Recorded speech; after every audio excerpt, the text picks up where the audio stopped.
السلام علیکم ورحمۃ اللہ وبرکاتہ۔ اللہ تعالی فرماتا ہے، یعنی مہاجرین اور انصار میں سے جنہوں نے اسلام لانے میں سبقت اور اولیت کا شرف حاصل کیا، اور وہ لوگ جنہوں نے نیکوکاری میں ان کی اتباع کی، اللہ ان سے خوش اور وہ اللہ سے خوش ہیں۔ اللہ نے ان کے لیے ایسے باغ تیار کر رکھے ہیں جن کے نیچے نہریں بہہ رہی ہیں، وہ ان میں ہمیشہ رہیں گے، یہ بڑی کامیابی ہے۔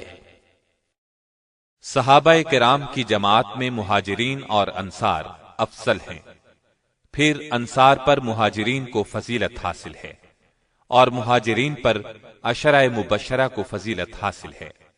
نبی اکرم صلی اللہ علیہ وسلم کا ارشاد ہے، ابو بکر جنت میں ہیں، عمر جنت میں ہیں، عثمان جنت میں ہیں، علی جنت میں ہیں، طلحہ جنت میں ہیں، زبیر جنت میں ہیں، عبد الرحمن بن عوف جنت میں ہیں، سعد بن ابی وقاص جنت میں ہیں، ابو عبیدہ بن جراح جنت میں ہیں، سعید بن زید جنت میں ہیں۔ اس حدیث کو ترمذی اور ابن ماجہ نے سیدنا عبد الرحمن بن عوف اور سیدنا سعید بن زید کے واسطے سے روایت کیا ہے۔ سیدنا زبیر بن عوام رضی اللہ عنہ کے حالات سناتے ہیں۔ سیدنا زبیر بن عوام نبی صلی اللہ علیہ وسلم کی ہجرت مدینہ سے قریباً 28 سال پہلے مکے میں پیدا ہوئے۔ ماں باپ نے نام زبیر رکھا۔ نبی صلی اللہ علیہ وسلم نے آپ کا یہی نام پسند فرمایا۔ کنیت ابو عبداللہ تھی۔ آپ کے بڑے بیٹے کا نام عبداللہ تھا۔ آپ کا تعلق قریش کی شاخ بنو اسد سے تھا۔ قریش کی مختلف شاخیں بنو اسد سے مشورے لیا کرتی تھیں۔ نبی صلی اللہ علیہ وسلم کی پہلی زوجہ محترمہ سیدہ خدیجہ بھی بنو اسد سے تھیں۔ سیدہ خدیجہ رضی اللہ عنہا سیدنا زبیر کی سگی پھوپھی تھیں۔ سیدنا زبیر کا نسب نامہ 5ویں پشت میں آپ صلی اللہ علیہ وسلم سے مل جاتا ہے۔ آپ کے والد عوام سیدہ خدیجہ کے بھائی تھے۔ انہوں نے اسلام کا زمانہ نہیں پایا اور زبیر کے بچپن ہی میں فوت ہو گئے تھے۔ آپ کی والدہ سیدہ صفیہ رسول اللہ صلی اللہ علیہ وسلم کی پھوپھی تھیں۔ اس نسبت سے سیدنا زبیر نبی صلی اللہ علیہ وسلم کے پھوپھی زاد بھائی تھے۔ آپ نے نبوت کا اعلان کیا تو سیدہ صفیہ نے بہت جلد اسلام قبول کر لیا۔ بہت دانا اور بڑی بہادر خاتون تھیں۔ اپنے بیٹی کی پرورش بہت اچھے انداز سے کی۔ انہیں اللہ کا ایک نڈر اور بہادر سپاہی بنایا۔ آپ ہجرت کر کے مدینے گئے تو والدہ بھی ساتھ تھیں۔ غزوہ احد میں ان کے بھائی سیدنا حمزہ شہید ہو گئے تو انہیں بہت صدمہ ہوا، لیکن انہوں نے صبر سے کام لیا۔ خندق کی لڑائی میں نبی صلی اللہ علیہ وسلم نے عورتوں اور بچوں کو انصار کے قلعے میں بھیج دیا تھا تاکہ یہودی انہیں نقصان نہ پہنچا سکیں۔ ایک دن ایک یہودی مسلمانوں کی جاسوسی کرنے کے لیے قلعے کی طرف آ نکلا۔ سیدہ صفیہ نے ایک لکڑی ہاتھ میں لی، قلعے سے باہر نکلی اور اس یہودی کے سر پر اس زور سے رسید کی کہ وہ وہیں ڈھیر ہو گیا۔ ہجرت کے 11ویں سال نبی صلی اللہ علیہ وسلم نے ان کے سامنے وفات پائی۔ یہ ان کی زندگی کا سب سے بڑا صدمہ تھا۔ انہوں نے سیدنا عمر فاروق کے زمانہ خلافت میں وفات پائی۔ اس وقت ان کی عمر 73 سال تھی۔ سیدنا زبیر بن عوام اور ان کی والدہ سیدہ صفیہ ابتدائی چند ماہ کے اندر ایمان لانے والوں میں شامل ہیں۔ آپ کی عمر اس وقت صرف 15 سال تھی۔ اسلام لانے سے پہلے بھی انہیں اپنے ماموزاد بھائی محمد صلی اللہ علیہ وسلم سے بہت محبت تھی۔ اسلام لانے پر تو رسول اللہ صلی اللہ علیہ وسلم سے آپ کی محبت اس قدر بڑھ گئی کہ نبی صلی اللہ علیہ وسلم پر ہر وقت اپنی جان نچھاور کرنے کے لیے تیار رہتے تھے۔ ایک دن مکے میں یہ خبر مشہور ہو گئی کہ مکے کے کافروں نے رسول اللہ صلی اللہ علیہ وسلم کو گرفتار کر لیا ہے یا شاید شہید کر دیا ہے۔ یہ خبر سنتے ہی سیدنا زبیر تڑپ کر اٹھے، ننگی تلوار ہاتھ میں لی اور بھاگ کر نبی صلی اللہ علیہ وسلم کے گھر پہنچ گئے۔ وہاں نبی صلی اللہ علیہ وسلم خیر و عافیت کے ساتھ تشریف فرما تھے۔ یہ دیکھ کر اطمینان کا سانس لیا۔ نبی صلی اللہ علیہ وسلم نے ان سے دریافت فرمایا، خیر تو ہے، یہ ننگی تلوار کس لیے ہاتھ میں پکڑ رکھی ہے؟ انہوں نے عرض کیا کہ میرے ماں باپ آپ پر قربان ہوں، میں نے سنا تھا کہ دشمنوں نے نبی صلی اللہ علیہ وسلم کو گرفتار کر لیا ہے، یا شاید نبی صلی اللہ علیہ وسلم کو شہید کر دیا گیا ہے۔ ان کی یہ بات سن کر نبی صلی اللہ علیہ وسلم نے فرمایا، اگر ایسا ہوتا تو تم کیا کرتے؟ اس پر سیدنا زبیر نے عرض کیا، اے اللہ کے رسول، اللہ کی قسم میں ان سے لڑتا، اس قدر لڑتا کہ شہید ہو جاتا۔ یہ سن کر نبی صلی اللہ علیہ وسلم بہت خوش ہوئے اور انہیں دعا دی۔ یہ پہلی تلوار تھی جو اللہ کے راستے میں اور اللہ کے نبی کی حمایت میں بلند ہوئی تھی، اور اسے بلند کرنے کا شرف نوجوان زبیر کو حاصل ہوا۔ جب تک سیدنا زبیر اسلام نہیں لائے تھے، اس وقت تک ان کا چچا نوفل بن خویلد ان پر بہت مہربان رہا، لیکن ادھر آپ نے اسلام قبول کیا، ادھر اس نے آپ پر ظلم شروع کر دیا۔ وہ آپ کو چٹائی میں لپیٹ دیتا اور آگ سلگا کر اس کی دھونی دیتا، پھر ان سے کہتا اپنے باپ دادا کے مذہب کی طرف پلٹا، نیا دین چھوڑ دے۔ سیدنا زبیر ہر بار یہی جواب دیتے، ہرگز نہیں، یہ نہیں ہو سکتا۔ چچا کے علاوہ مکے کے دوسرے کافر بھی ان سے اچھا سلوک نہیں کرتے تھے۔ اس طرح انہوں نے کئی سال تک دین کے لیے سختیاں برداشت کی، یہاں تک کہ آپ نے سب سے پہلے حبشہ کی طرف ہجرت کرنے والوں کا ساتھ دیا۔ درمیان سے یہ مسلمان حبشہ سے واپس بھی آئے اور پھر حبشہ چلے گئے۔ اس مرتبہ 100 سے زیادہ مسلمان مرد اور عورتیں حبشہ چلے گئے۔ حبشہ کی طرف ہجرت کر جانے والے مسلمانوں میں سے ایک جماعت تو خیبر کی لڑائی تک حبشہ میں رہی اور 7 ہجری کے شروع میں حبشہ سے مدینہ منورہ پہنچی، لیکن 40 کے قریب مرد اور عورتیں نبی صلی اللہ علیہ وسلم کے مدینے کی طرف ہجرت کرنے سے پہلے مکے واپس آ گئے۔ ان میں سیدنا زبیر بھی شامل تھے۔ انہوں نے مکے واپس آ کر تجارت شروع کر دی۔ اسی زمانے میں ان کی شادی سیدنا ابو بکر کی بڑی بیٹی سیدہ اسما سے ہو گئی۔ آپ نبی صلی اللہ علیہ وسلم سے پہلے مکہ نہ چھوڑ سکے۔ اس کی وجہ یہ تھی کہ ان دنوں ایک تجارتی قافلے کے ہمراہ شام گئے ہوئے تھے۔ شام سے واپس لوٹے تو رسول اللہ صلی اللہ علیہ وسلم سیدنا ابو بکر کے ساتھ مدینے جا چکے تھے۔ راستے میں ایک مقام پر ان کی ملاقات سیدنا زبیر سے ہوئی۔ سیدنا زبیر نے سفید کپڑے نبی صلی اللہ علیہ وسلم کو پیش کیے۔ پھر نبی صلی اللہ علیہ وسلم سے رخصت ہو کر زبیر مکے پہنچے اور اپنی والدہ سیدہ صفیہ کے ہمراہ مدینے کی طرف ہجرت کی۔ یہ آپ کی تیسری ہجرت تھی۔ اس وقت آپ کی عمر 28 سال تھی۔ بھائی چارے کے موقع پر رسول اللہ صلی اللہ علیہ وسلم نے سیدنا سلمہ بن سلامہ انصاری کو آپ کا بھائی بنایا۔ یہ بھی بہت اونچے درجے کے صحابی تھے۔ مدینے میں آنے کے کئی ماہ بعد تک کسی مہاجر کے ہاں کوئی اولاد نہ ہوئی۔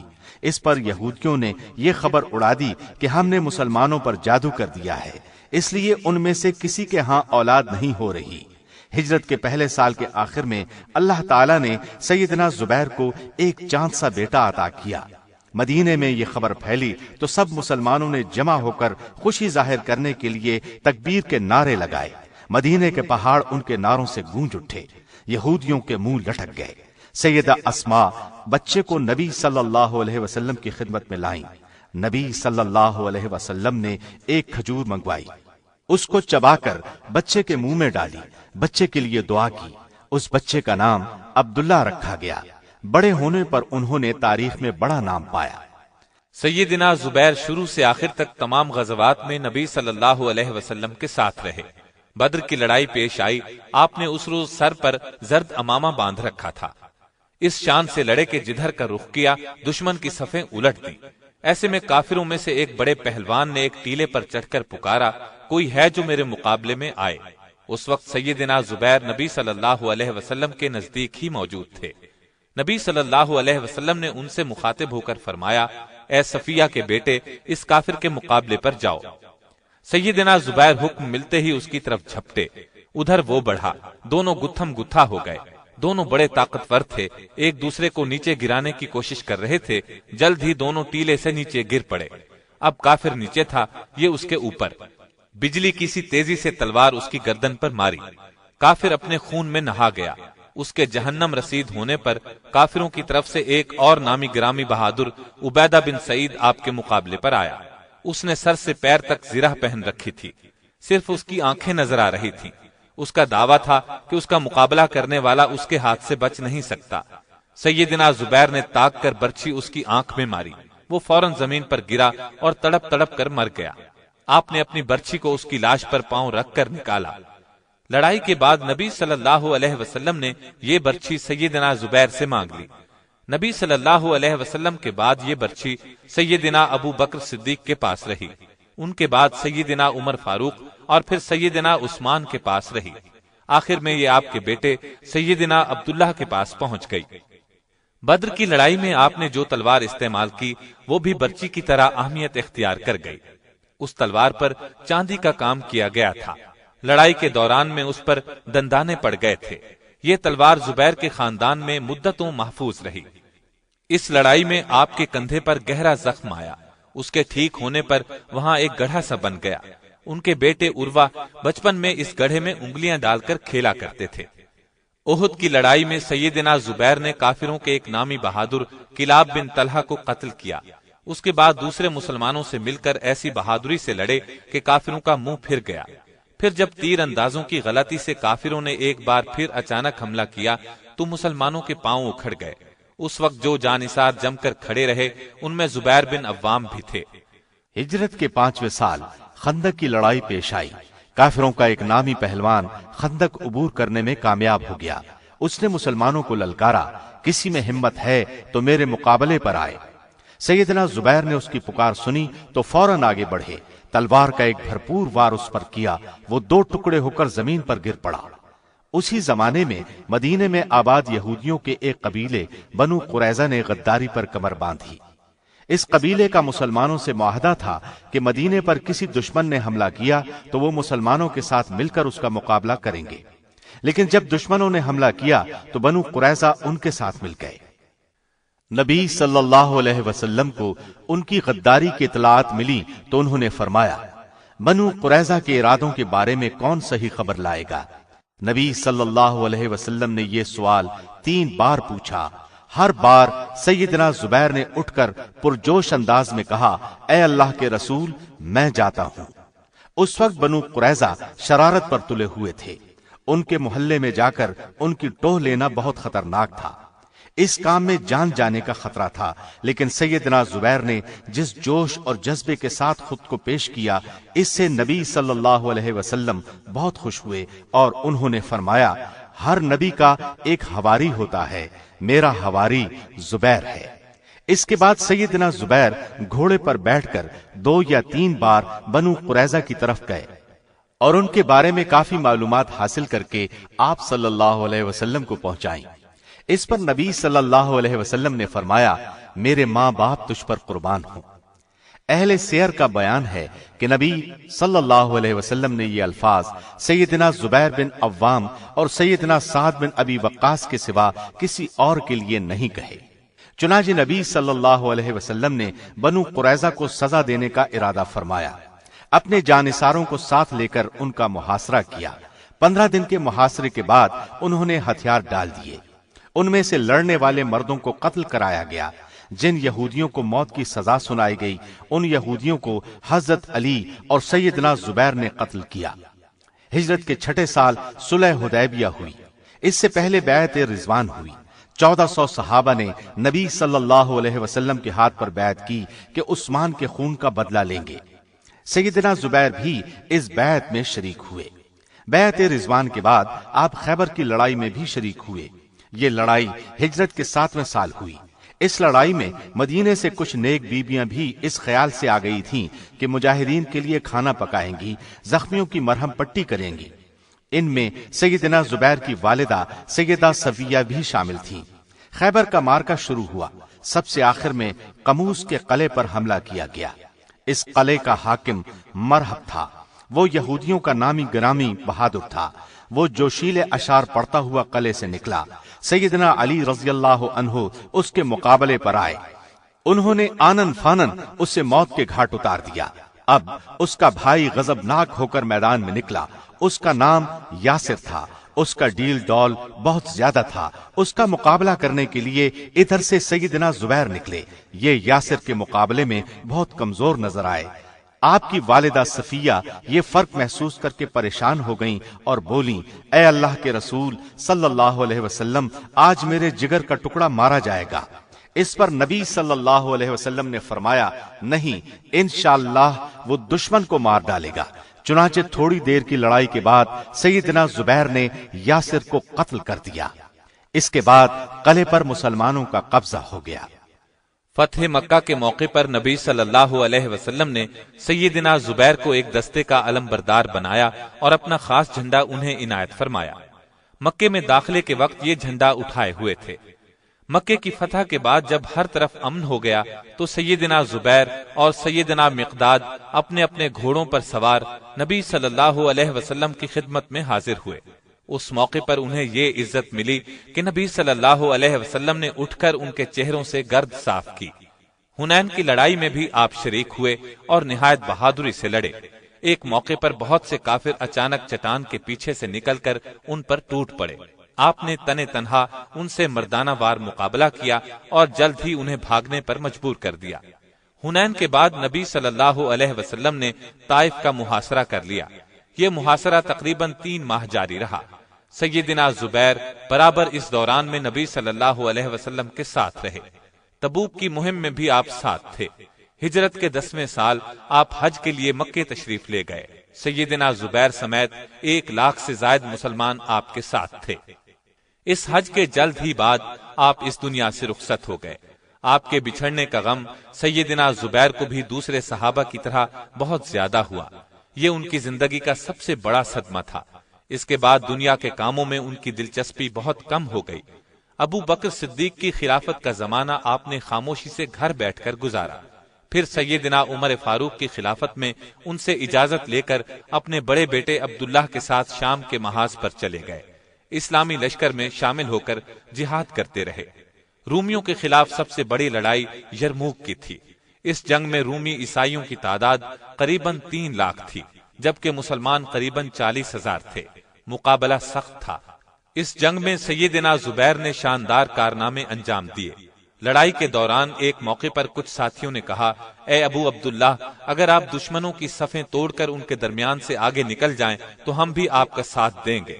آپ نے فرمایا، تم میرا ساتھ نہیں دے سکو گے۔ ساتھیوں نے کہا، ہم آپ کے پیچھے رہیں گے۔ اب سیدنا زبیر نے رومیوں پر اس زور کا حملہ کیا کہ صفوں کو چیر کر آگے نکل گئے۔ کوشش کے باوجود کوئی ان کا ساتھ نہ دے سکا۔ جب یہ واپس آنے لگے تو رومیوں کے ایک گروہ نے انہیں گھیر لیا۔ انہوں نے ڈٹ کر ان کا مقابلہ کیا۔ اس مقابلے میں انہیں کندھے پر زخم آئے، پھر بھی ان کے گھیرے سے نکل آئے۔ یہ زخم اتنے گہرے تھے کہ ٹھیک ہو جانے کے بعد گڑھے رہ گئے۔ ایسا ہی ایک زخم انہیں بدر کی لڑائی میں لگا تھا۔ آپ کے بیٹے عروہ بچپن میں ان میں انگلیاں ڈال کر کھیلا کرتے تھے۔ شام کے محاذ پر سیدنا عمرو بن عاص موجود تھے۔ انہوں نے مصر پر چڑھائی کی، چھوٹے چھوٹے شہر فتح کیے۔ ایک قلعہ قصر شمع رہ گیا، وہ بہت مضبوط تھا۔ اس میں مصریوں کی فوج بھی بہت تھی، جبکہ عمرو بن عاص کے پاس فوج بہت کم تھی۔ انہوں نے امیر المومنین سیدنا عمر فاروق رضی اللہ عنہ سے مدد مانگی۔ آپ نے 4000 فوج 4 سالاروں کے ساتھ روانہ کی۔ سالاروں کے نام یہ تھے: سیدنا زبیر، سیدنا عبادہ بن صامت، سیدنا مقداد بن اسود، سیدنا مسلمہ بن مخلد۔ آپ نے عمرو بن عاص کو یہ خط بھی لکھا: ان سالاروں میں سے ہر سالار 1000 سوار کے برابر ہے، اس لیے اس فوج کو 8000 سمجھنا۔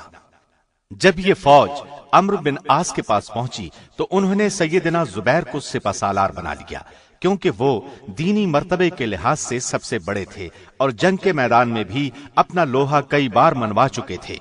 انہوں نے گھوڑے پر سوار ہو کر قلعے کے چاروں طرف چکر لگایا۔ جہاں جہاں مناسب سمجھا مناسب تعداد میں سوار اور پیدل فوج کے دستے بٹھا دیے۔ ساتھ ہی منجنیقوں یعنی پتھر پھینکنے والی مشینوں کے ذریعے سے قلعے پر پتھر برسانے شروع کر دیے، مگر قلعہ پھر بھی فتح نہ ہوا۔ آخر ایک دن آپ کو بہت جوش آیا۔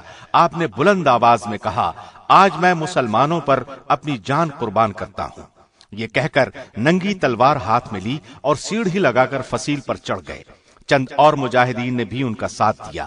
فصیل کے اوپر پہنچ کر سب نے مل کر تکبیر کے نعرے بلند کیے۔ یہ نعرے سن کر قلعے کے باہر موجود لشکر نے اس قدر بلند آواز میں اللہ اکبر کا نعرہ لگایا کہ زمین ہل گئی۔